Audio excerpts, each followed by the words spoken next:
To सर्वप्रथम पाठशाला। Today will discuss chapter directing. अब इससे पहले हमने नॉर्मल देख लिया था कि स्टाफिंग में आप करते हैं। अब डायरेक्टिंग में आपका क्या होता है, एक पूरा प्रोसेस है जिसमें आप इंस्ट्रक्ट करते हो कि व्हाट टू डू। अब कोई न्यू एम्प्लॉय आया, आपको तो नहीं पता कि क्या करना है, या फिर जो एग्जिस्टिंग एम्प्लॉयज भी हैं आपको उनको गाइड करना पड़ता है कि उनको क्या करना है। और गाइडिंग सबसे पहले आप इंस्ट्रक्ट करेंगे like what to do, guiding how to do. And अगर कभी कभार उनका मन भी नहीं होता, थोड़ा वो लेथार्जिक हो जाते हैं, तो आप उनको मोटिवेट भी करते हैं और ये भी देखते हैं कि वो जो काम कर रहे हैं उनको सुपरवाइजिंग भी।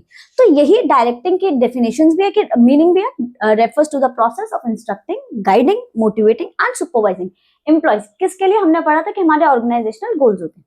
अब इसी से ही आपके एलिमेंट्स निकल कर आते हैं चार: सुपरविजन, आपका लीडरशिप एंड आपका कम्युनिकेशन एंड मोटिवेशन।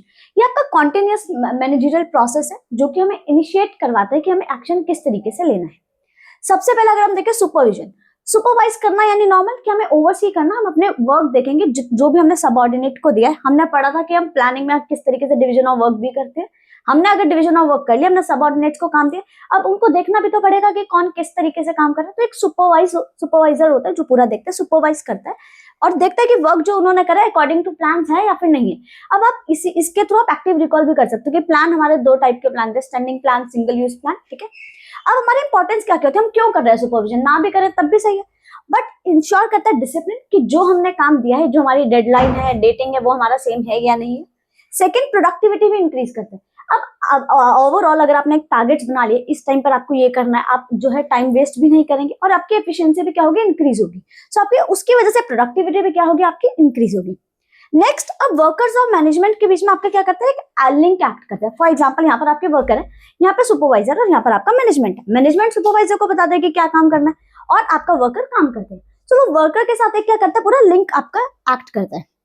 नेक्स्ट, अगर आपकी प्रोडक्टिविटी इंक्रीज हो रही है और आपने टारगेट्स अगर एक रखे हुए कि आपको गोल्स क्या क्या है, तो ऑब्वियसली आपका यूटिलाइजेशन ऑफ रिसोर्सेज भी अच्छा होगा। एंड इसी के थ्रू आप एक फीडबैक भी देते हो पूरा मैनेजमेंट को। तो इसके थ्रू ओवरऑल आपका जो है पूरा आपका चलता रहता है कि मैनेजमेंट को भी पता चल रहा है क्या कर रहा है, सुपरवाइजर एंड वर्कर्स को भी थोड़ा बहुत लिंक रहता है। अब इसके बाद आपका आता है मोटिवेशन। अब इसमें सुपरवाइजिंग में तो आपका था कि वो क्या काम कर रहे हैं, व्हाट टू डू, किस तरीके से कर रहे हैं और सही कर भी रहे हैं या फिर नहीं कर रहे हैं, और हमने इंपॉर्टेंस भी देखी। नेक्स्ट है आपका मोटिवेशन। अब मोटिवेशन आपका क्या होता है कि आपकी इनर ड्राइव, कि आप कोई काम करना चाहते हो या नहीं करना चाहते। अब एम्प्लॉय क्यों करना चाहेगा? कुछ ऐसा हो कि मतलब हाँ उनको लगे कि अब हमें अचीव करना ये टारगेट, तब हमें करना पड़ेगा। सो मोटिवेशन है क्या, inducing employees to act in a desired manner to achieve organisational goals. अब कुछ चीज आपको ऐसी देनी पड़ेगी कि मतलब हाँ एम्प्लॉयज चाहे कि हम आगे काम करें, हम आगे बढ़े। तो आपके दो टाइप की मोटिवेशन होती है, पॉजिटिव मोटिवेशन और नेगेटिव मोटिवेशन। पॉजिटिव मोटिवेशन कि हाँ अगर उनको एक दे दिया पूरा टारगेट कि आपको ये करने हैं, अगर आपने डेडलाइन से पहले कर लिए तो आपको वो कुछ इंसेंटिव्स दे देंगे। और जो अच्छा काम कर रहा है ओवरऑल मंथली बेसिस पर, उनको ऐसा होता है कि अच्छे काम काफी लॉन्ग पीरियड तक कर रहे हैं तो प्रमोशन भी दे दी जाती है। और नेगेटिव मोटिवेशन क्या होता है कि पनिशमेंट, कि हमें और ज्यादा फाइल वर्क मिल जाएगा और ज्यादा पनिशमेंट मिल जाएगी। सो मोटिवेशन एक आपका एम्प्लॉयज को एक्ट करवाना एक तरीके में, एक मैनर में जिसमें वो चाहते हैं, किस चीज के लिए, ऑर्गेनाइजेशनल गोल्स को अचीव करने के लिए। अब हमारी इसी से एक आपकी आती है मैस्लोस नीड हायरार्की थ्योरी। अब ये मैस्लो की आपकी ये है कि जो हमारी ह्यूमन मोटिवेशन की थ्योरी है उसके बेसिस पर बनाएंगे कि क्यों ह्यूमन चाहते हैं कि वो आगे काम करे और क्यों ना करे। सबसे पहले आपका फिजियोलॉजिकल नीड, यही जो हमारी बेसिक नीड्स होती है कि फूड, वाटर, शेल्टर, सबसे पहले हमें यही चाहिए। अगर कोई ह्यूमन है वो क्या चाहेगा, सबसे पहले हमें खाने के लिए मिल जाए एक टाइम के लिए और हमें शेल्टर अच्छी जगह रहे। सेकंड, जब आपकी ये फिजियोलॉजिकल नीड्स कंप्लीट हो जाती है तब आप आते हो सेफ्टी नीड्स पर कि अब हमारी जॉब सिक्योरिटी है। पहले तो आप अर्न करेंगे ना, इतना अर्न करें कि मतलब हाँ आपको खाने के लिए या फिर आपका ओवरऑल डे अच्छे से चला जाए। उसके बाद जब आपको ये सब मिल रहा है तो आप उसी पे थोड़ी रहेंगे, आप ह्यूमन की ड्राइव होती है कि वो आगे और जाए, नेक्स्ट स्टेप पे जाए। तो सेफ्टी नीड्स आपकी क्या होती है, जॉब सिक्योरिटी और प्रोटेक्शन, कि हमें एक पूरी जॉब सिक्योरिटी मिले, जैसे प्रोटेक्शन आप पेंशन वगैरह बोल सकते हो जिनको मिलती है।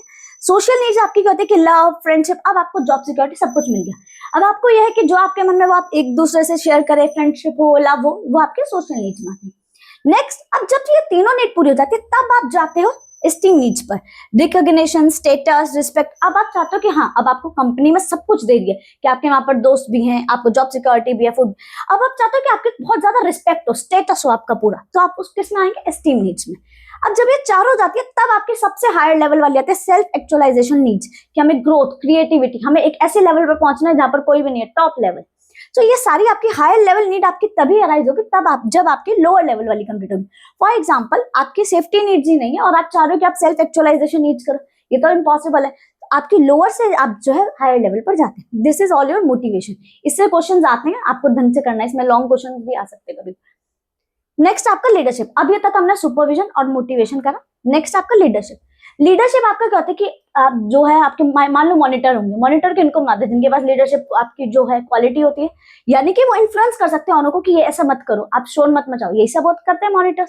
सो लीडरशिप आपका क्या होता है? Ability to influence others to work willingly towards organisational goal, यानी कि वो खुद से काम करिए, ऐसे लीडरशिप करवाएं कि मतलब हाँ आपको ये काम करना है। सो क्या क्या क्वालिटीज होनी चाहिए गुड लीडर की? अब ऑब्वियसली आपके जो मॉनिटर उनके भी क्या होंगे? इंटेलिजेंट होंगे, उनको पता होगा कि इस टाइम पीरियड के लिए कौन सा डिसीजन लेना है। तो सबसे पहले आपका क्या होगा? इंटेलिजेंस। कॉन्फिडेंस हो कि वो जो बोल रहे हैं उनको कॉन्फिडेंस हो कि यस ये ऐसा कर सकते हैं, हम ये बोल सकते हैं। इंटीग्रिटी। इंटीग्रिटी होता है जो वो खुद कर सकते हैं वही तो औरों को बोलेंगे करने के लिए, दैट इज इंटीग्रिटी। और वो rather than going for easy जो है इजी प्लान के लिए वो उस पे जाएंगे जो उनको उस टाइम पर एक्चुअल में लेना चाहिए, that is integrity. And fourth is your effective communication. अच्छे से बातचीत करें, क्या प्रॉब्लम आ रही है, आप क्यों वो काम नहीं कर पा रहे हैं, क्यों आप ऑर्गेनाइजेशनल गोल्स नहीं कर पा रहे हैं, क्यों आपके टारगेट्स कंप्लीट नहीं हो रहे हैं, that is your effective communication. वो कम्युनिकेट करेंगे तब उसका सॉल्यूशन भी आएगा। Next ability to motivate. अब जब उन्होंने बातचीत करी तो उनको पता चला कि उनकी ये प्रॉब्लम्स है, तो वो मोटिवेट करेंगे, उनको सॉल्यूशन दे कि आप और अच्छा कर सकते हो, या फिर आप नहीं कर पा रहे हो तो आप ये चीजें करें, आप इसको और बेटर बना सकते हैं, that is ability to motivate. अब लीडरशिप में अलग अलग ऑर्गेनाइजेशन डिफरेंट डिफरेंट उनकी क्या होता है? लीडरशिप स्टाइल्स होती है। सबसे पहले आपकी ऑटोक्रेटिक लीडरशिप, यानी कि खाली लीडर। ऑटोक्रेटिक में क्या होता है? ऑटो मतलब सेल्फ, आप खुद से कौन सारी चीजें करते हैं, यानी कि लीडर ही क्या कर रहा है? आपके सारे डिसीजंस ले रहा है और किसी को मतलब नहीं, वो पूछ ही नहीं। Next is democratic leadership. Autocratic आपकी जो स्मॉल ऑर्गेनाइजेशन होती है उसमें यूजफुल होती है। अगर हम बात करेंगे थोड़ा बड़ी ऑर्गेनाइजेशन है, देन डेमोक्रेटिक लीडरशिप। आप खुद सारे डिसीजंस नहीं ले सकते, आपको थोड़ा बहुत एम्प्लॉयज का भी सुनना पड़ेगा, वो क्या करें, पार्टिसिपेट करेंगे एम्प्लॉयज, आप कुछ अपनी कहेंगे कुछ उनकी सुनेंगे, then you make decision. Next आपका laissez faire leadership. Maximum freedom इसमें एम्प्लॉयज को दी जाती है, जो एम्प्लॉयज चाहे वो होगा ज्यादा, मतलब बहुत ज्यादा डाइल्यूट कर दिया जाता है इनका पावर। नेक्स्ट आपका कम्युनिकेशन। अब कम्युनिकेशन आपकी क्या होती है? हम बचपन से सुनते आ रहे, communication just a process of exchange of ideas, your communication, feelings, आपका इन्फॉर्मेशन, ओपिनियंस, कोई भी टू और मोर पर्सन के बीच में। अब ये खाली टू और मोर पर्सन के बीच में जो हमारी होती है कि हम ऑर्गेनाइजेशन को किस तरीके से देखते हैं। अगर वो ये आपका स्टेप, या फिर आप अगर मान लो कोई भी न्यू उनका जो है वो आ गया, गोल आ गया, या फिर कुछ नई चीजें उनका सेटअप हो गया, तो आप क्या चाह रहे हैं कि उसके टाइप में कैसा होना चाहिए? अगर वो आपको डिलीवर करेंगे कि आपको किस चीज से आपका जो है न्यू प्रोजेक्ट आए, आपको किस तरीके से करना है, तो क्या क्या होगा? सबसे पहले आपका आता है सेंडर, यानी कि जो आप हम जैसे मैं हूं, अगर मेरे को किसी को मैसेज देना तो आई एम सेंडर। इनकोडिंग, अब मैं अपने कुछ अलग भाषा में बोल रही हूँ, दैट इज इनकोडिंग, जो मैं अपने आप कर रही हूँ। नेक्स्ट मैसेज, अब जो मैं मतलब सोच रही हूँ कि ऐसा जाए, दैट इज मैसेज, अब मैं किसी को बोलूंगी, that is message. Next is your channel, किसी चैनल से जाएगा, या फिर मैं आपको डायरेक्ट बोलूंगी, या फिर आप किसी तरीके से, पूरा आपका चैनल होता है। नेक्स्ट रिसीवर, जो सुनेगा, और अब रिसीव करके वो क्या समझ रहा है उस मैसेज को, दैट इज डिकोडिंग। बच्चे यहाँ पर कंफ्यूज कर देते हैं कि इनकोडिंग के बाद मैसेज, देन डिकोडिंग, फिर चैनल में जाएगा, ऐसा नहीं होता। रिसीवर जो सोच रहा है वो आपका डिकोडिंग होगा। और नेक्स्ट आपका फीडबैक, तब आप बताएंगे कि आपको क्या हुआ। अब कभी कभार जब ऑर्गेनाइजेशन में आप जब बात करते हैं तो कुछ कभी कभार क्या हो जाता है, उल्टा हो जाता है कि उन्होंने बोला कुछ, किसी ने समझा कुछ, तो कुछ बैरियर्स होते हैं जो हमारी इफेक्टिव कम्युनिकेशन को रोकते हैं। अब सबसे पहला हमारा होता है सिमेंटिक बैरियर। सिमेंटिक में आपकी होती है लैंग्वेज प्रॉब्लम्स होती है कि आपने बोला कुछ, उन्होंने समझ कुछ और लिया। Next psychological barriers, emotion, attitude, उनको लगता है कि उसने ऐसे एटीट्यूड में बोला, अब हम काम नहीं करेंगे। ऑर्गेनाइजेशन में आपने देखा होगा लगभग ऐसी चीजें होती है, या फिर इमोशंस, उसने तो ऐसा बोल दिया मेरे को, राइट। तो ये सब आपकी चीज होती है साइकोलॉजिकल बैरियर्स। नेक्स्ट है आपका ऑर्गेनाइजेशनल बैरियर्स। ऑर्गेनाइजेशन जैसे कि रूल्स, हियरार्की, एक पूरे हियरार्की में आपको कम्युनिकेशन होना चाहिए, बीच में कोई नहीं तोड़ेगा, दैट इज आपके कुछ रूल्स हैं, उसके अकॉर्डिंग आपको बात करनी है, that is your organisational barriers. Next आपका पर्सनल बैरियर, कि आप ही के पास कॉन्फिडेंस नहीं है कोई भी कम्युनिकेट करने का किसी से, या फिर आप ही नहीं अपने आइडियाज दे पा रहे हैं, या फिर आप ही नहीं अपने ओपिनियंस रख पा रहे हैं, that is your personal barriers. अब इसको कैसे ओवरकम करें? अगर हमें इफेक्टिव कम्युनिकेशन बनाना है, सबसे पहले हमें सिंपल लैंग्वेज यूज करनी है। ये नहीं कि आपने बहुत ज्यादा हाई वोकैबुलरी यूज कर ली, अब जब आप मीटिंग में बैठे हैं और दूसरों को समझ ही नहीं आ रहा है आप क्या करें, should use simple language. Next active listening, हमें बोलने से ज्यादा सुनना है कि वो हमें क्या कह रहे हैं, हमें किस तरीके से हम जो है इफेक्टिव वे में अपनी ऑर्गेनाइजेशनल गोल्स को क्या कर सकते हैं, अचीव कर सकते हैं और बेटर कर सकते हैं। नेक्स्ट है फीडबैक, अब आप फीडबैक भी देंगे कि हाँ हमें समझ आया, आपने क्या बोला, किस तरीके से हमें करना है, अपने पॉइंट्स रखेंगे आप। नेक्स्ट प्रॉपर प्लानिंग, एक प्रॉपर प्लानिंग के तरीके से अगर आप बोलेंगे कि मान लो आपको कोई भी न्यू प्रोजेक्ट है, आप पहले बताएंगे कि उसका इंट्रो क्या है, देन आप प्रोसीजर बताएंगे किस तरीके से करना है, आप डेडलाइन कितने टाइम पे कर सकते हैं, अगर सॉल्यूशन कुछ प्रॉब्लम आ गया तब आप कहेंगे। प्रॉपर प्लानिंग के तरीके से अगर आप कम्युनिकेट करेंगे then it will be useful. और इमोशनल कंट्रोल, यानी कि आप उसमें अपने इमोशन लेंगे, मैं इतनी देर ये नहीं कर सकता, वो नहीं कर सकता, या फिर आप मीटिंग नहीं सुन सकते, वो सब आपको उसमें नहीं लेंगे। नेक्स्ट है आपका, ये आपका चैप्टर यहाँ पर खत्म होगा, leadership, motivation, communication.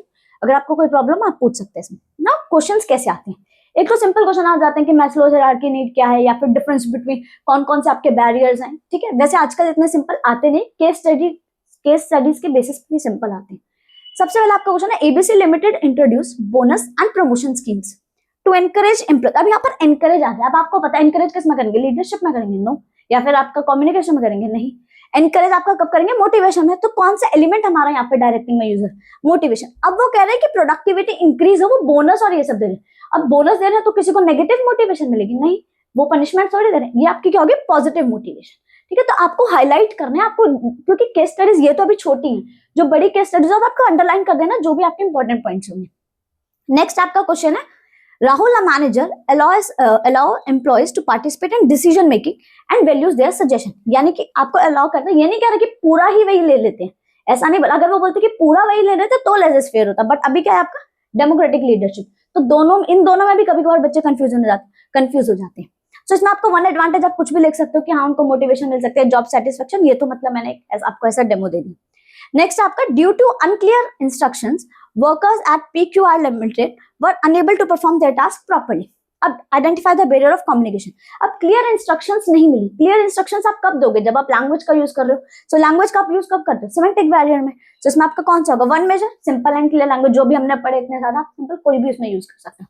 So this is all. आप भी एक केस स्टडीज उनको ट्राई करना, और if you have any doubt you can ask. Thank you.